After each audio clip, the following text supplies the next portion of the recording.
எல்லாம் பண்ணணுமா, நிறைய புனஸ்காரம் பண்ணணுமா, ஆகம விதிகளை பின்பற்றணுமா, இப்படி எந்த கட்டாயமும் கிடையாதுங்க.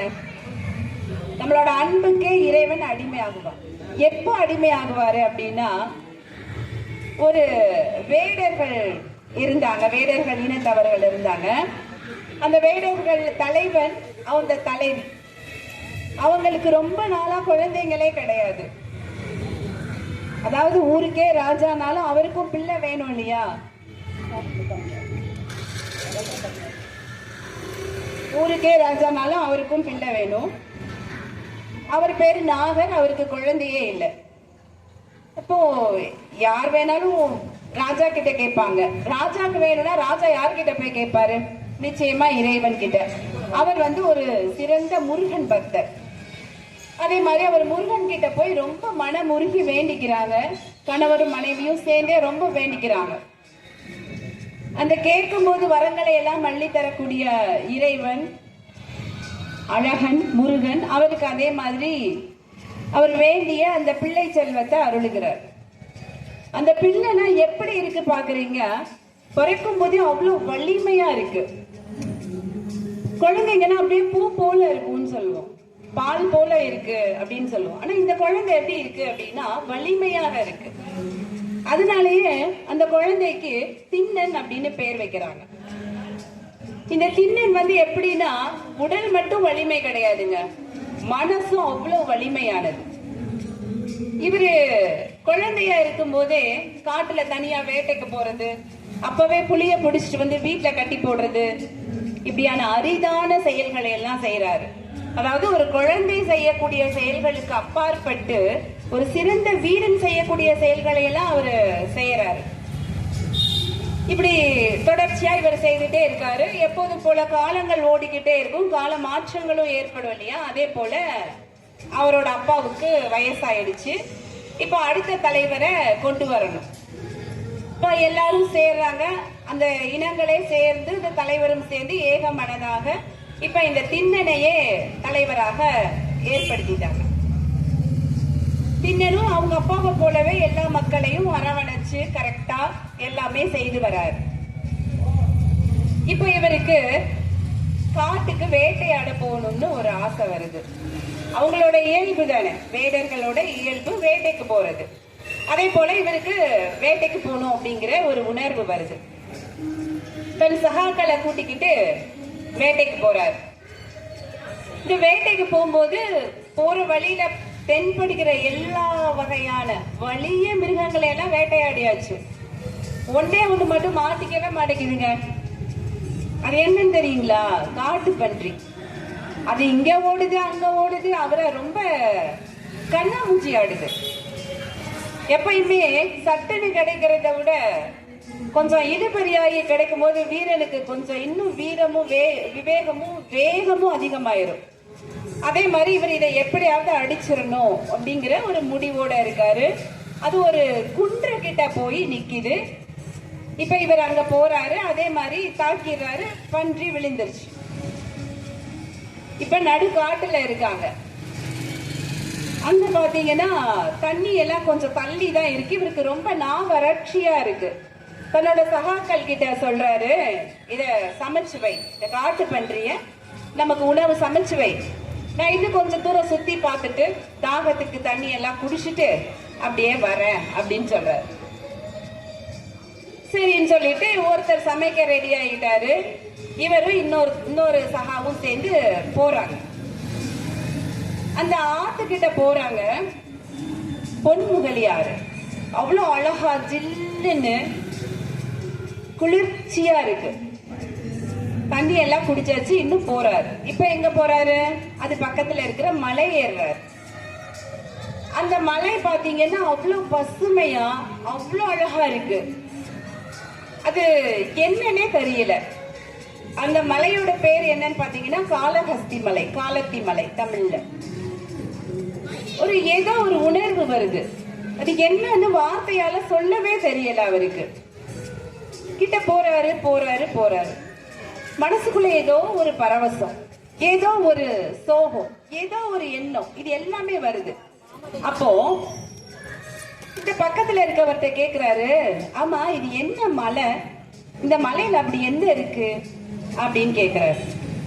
அவர் சொல்றாரு, ஐயா இது காலத்தி மலை, இங்க வந்து ஒரு குடிமி தேவர் இருக்காரு, ஒரு சாமி இருக்கு, நம்ம அதையும் போய் பார்த்துருவோமா? கண்டிப்பா கண்டிப்பா போய் பார்த்துருவோம் அப்படின்னு சொல்றாரு. ரெண்டு பேரும் போறாங்க. கிட்ட போக போக போக பார்த்தா அங்க ஒரு சிவலிங்கம் இருக்கு.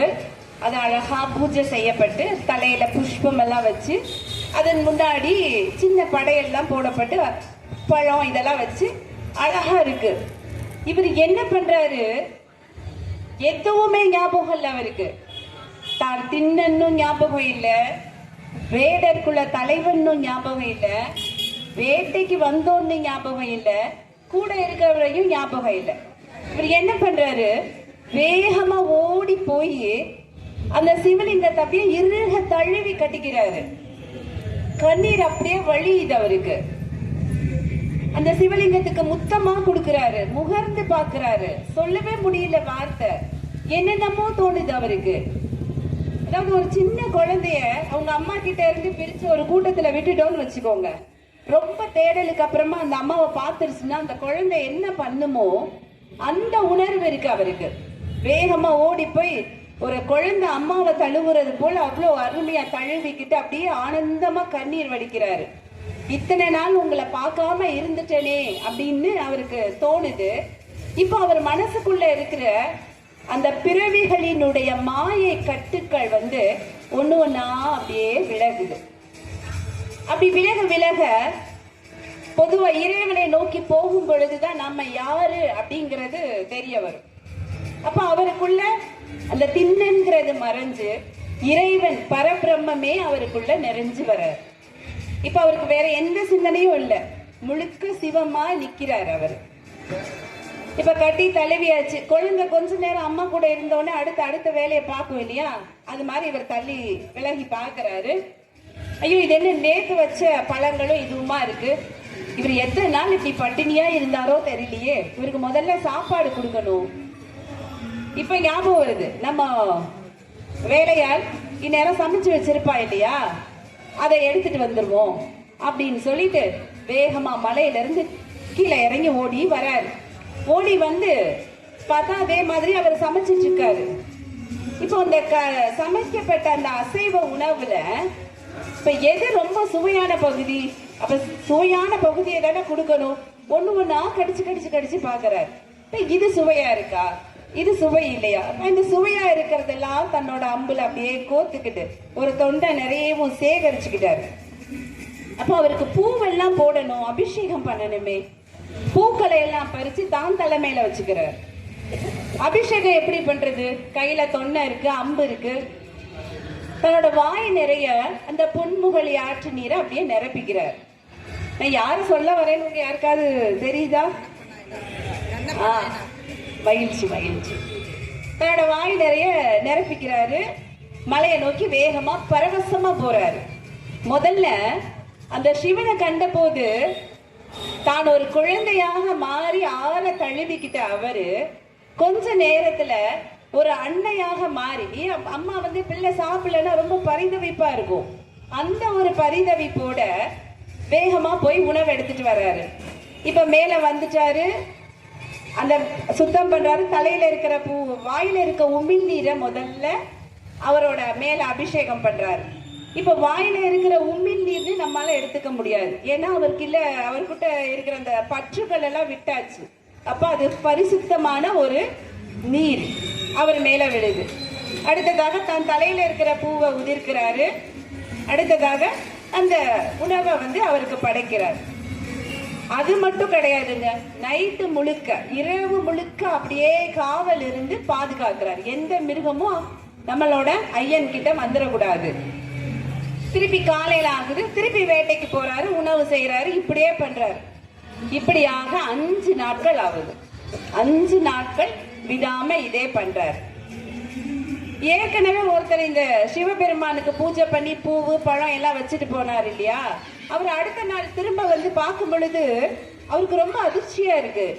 நம்ம எவ்வளவு பரிசுத்தமா வச்சுட்டு போன யார் இது இறைச்சியெல்லாம் எம்பெருமான் மேல போட்டிருக்காங்களேன்னு அவருக்கு பதறுது. ஐயோ என்ன சோதனை இது அப்படின்னு வருத்தப்படுறாரு. அதற்கு பின்னாக என்ன பண்றாரு, அவரு வேகமா சுத்தம் பண்ணிட்டு திருப்பி அவரோட பாணியிலேயே பூஜை செஞ்சுட்டு போறாரு. அடுத்ததாக இவர் வருவாரு, இவர் இப்படி செய்வார். இப்படியாக மாறி மாறியான இந்த நிகழ்வுகள் நடந்துகிட்டே இருக்கு. இப்போ இது திருப்ப திருப்ப நடக்கும் பொழுது அந்த வழக்கமாக பூஜை செய்யறவருக்கு மனசுல ரொம்ப வருத்தம் ஆயிருது. இது என்ன சோதனை காலம் தெரியலையேன்னு ரொம்ப வருத்தத்தோட படுக்கிறாரு. அப்ப அவருடைய கனவுல சிவபெருமான் வந்து தோன்றி, அப்பா நீ கலக்கம் அடையாத, இன்னைக்கு ஒரு உண்மையை உனக்கு காட்டுற, நீ வந்து எனக்கு பின்னால இருக்கிற மரத்துக்கு பின்னாடி மறைஞ்சு நின்று பாரு அப்படின்னு சொல்லிடுவார். அதே மாதிரி இவர் வந்து மறைஞ்சுக்கிறார். இப்ப நம்ம திண்ணன் என்ன பண்றாரு, வழக்கம் போல நீரு பூவு இறைச்சி எல்லாம் எடுத்துக்கிட்டு வராரு. வேகமா வராரு. பசியோட இருக்கிற குழந்தைக்கு உணவு கொடுக்க போற அம்மா மாதிரி அவ்வளவு வேகமா வராரு. அங்க வந்து பார்த்தா அவருக்கு ஒரு பெரிய அதிர்ச்சி. சிவபெருமானோட வலது கண்ல இருந்து கண் ரத்தமாக வடியுது. அந்த உதிரம் வடிகிற விழிகளை பார்க்கும்போது இவருக்குள்ள என்ன இது இப்படி ஆயிடுச்சு, என்ன பண்ண நடந்துச்சுன்னே தெரியலையே, யாரு இது பண்ணாங்க, நான் என்ன பண்ணுவேன், மலையில திருப்பி ஏறாரு இறங்குறாரு, அங்க போறாரு இங்க வராரு, என்ன செய்யன்னு தெரியல. வேகமா ஓடி போய் பச்சிலைகள்லாம் எடுத்து வந்து கசக்கி தேய்க்கிறாரு. அந்த ரத்தமானது நிற்கவே இல்லை, வடிஞ்சுக்கிட்டே இருக்கு. இப்ப இதை என்னதான் பண்றது, நான் ஏதாவது பிழை செய்துட்டேனா எனக்கு தெரியலையே, என்ன பண்றது என்ன பண்றது. இப்ப மனசுக்குள்ள அவருக்கு ஒண்ணு தோணுது. ஒரு விஷயம் சொல்லுவாங்க பொதுவா, இப்போ சாதாரண மனிதர்கள் பயன்படுத்துறது பழிக்கு பழி, ரத்தத்துக்கு ரத்தம். இவரு இறை பக்தி கொண்டவர். இவருக்கு என்ன தோணுது அப்படின்னா, ஊனுக்கு ஊன் உடலுக்கு உடல் அப்படின்னு தோணுது. அப்போ சிவபெருமான் கண்ணுக்கு இப்ப ஏன் கண்ணை வச்சிடலாம் இல்லையா இப்படின்னு தோணுது. உடனடியா கொஞ்சம் கூட யோசிக்கல, தன்னோட அம்பை எடுக்கிறாரு. தன்னோட கண்ணை அப்படியே வலது கண்ணை அப்படியே பெயர்த்து எடுத்து சிவலிங்கத்துக்கு மேல பொருந்துறாரு. அந்த கண் பொருந்திருச்சு.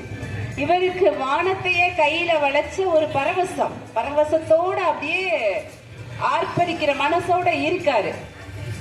அது கொஞ்ச நேரம் கூட இல்லைங்க, இப்ப இன்னொரு கண்ணுல இருந்து ரத்தமா வடியுது. இப்ப இவருக்கு என்ன செய்ய, ஆனா நம்ம கிட்ட ஏற்கனவே புது கண்டுபிடிச்ச ஒரு டெக்னிக் இருக்கு இல்ல, ஊனுக்கு ஊன். அப்ப இன்னொரு கண்ணுமே தான் நமக்கு இறைவன் கொடுத்திருக்காரு. இறைவா உன் கருணையே கருணை. சரி, இப்ப முதல்ல ஒரு கண்ணை எடுத்து வச்சுட்டோம், ஏன்னா இன்னொரு கண்ணோட பார்வையை வச்சுட்டோம். ஆனா இந்த கண்ணை வைக்கும் போது எப்படி அடையாளம் தெரிஞ்சுக்கிறது? அப்ப அவருக்குள்ள ஒரு யோசனை வருது. தன்னோட செருப்பணிந்த காலை அவரோட இடது கண்ணு மேல வச்சு அடையாளத்துக்கு வச்சுட்டு, இப்ப இந்த கண்ணை நம்ம பெயர்த்து எடுத்து வைக்கலாம் அப்படின்னு முடிவு பண்றாரு. உடனே அதே மாதிரி காலை எடுத்து சிவபெருமானோட கண்கள் மேல வைக்கிறார்.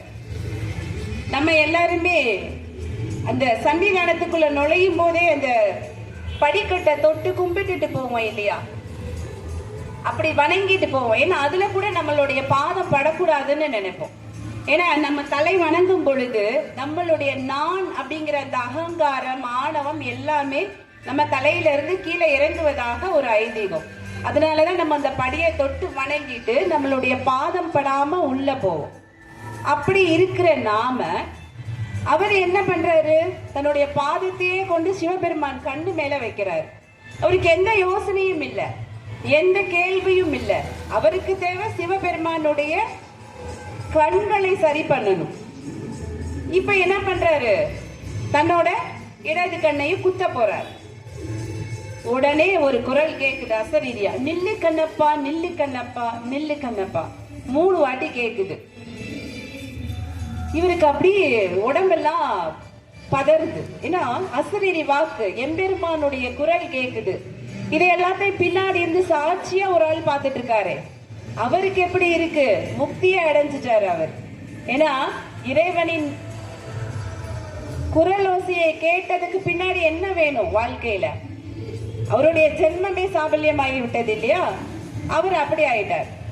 இதுக்கப்புறம் இறைவன் அவரை ஆற தழுவி ஏற்றுக்கொள்கிறாரு. அதனாலேயே தான் அவருடைய பேரு கண்ணப்பர். 63 நாயன்மார்களில் மிகச் சிறந்த நாயன்மார் கண்ணப்பர். ஏன்னா அவர் பாட்டெல்லாம் பாடல, முதல்ல எந்த படிப்பும் படிக்கல, அவருக்கு தெரிந்தது எல்லாமே அன்பு. அவர் மேல ஒரு குழந்தைய போலவும் ஒரு தாயை போலவும் அவர் காட்டிய அந்த அன்பு, அந்த அன்புக்கு முன்னாடி எதுவுமே ஈடாகாதே இல்லையா? அப்போ எம்பெருமான் எதிர்பார்ப்பது எல்லோரிடத்திலும் அன்பை மட்டுமே தான். நம்ம இவ்வளவு பண்ணணும், இந்த மாதிரி பூஜைகள் பண்ணணும், எல்லாம் பண்ணணும், அப்புறம் எல்லாருமே அன்பு மட்டுமே பண்றோம் அப்படின்னு சொல்லிட்டு அப்புறம் இறைவனுக்கு அதெல்லாம் யார் செய்யறது? அதுவும் செய்யணும்.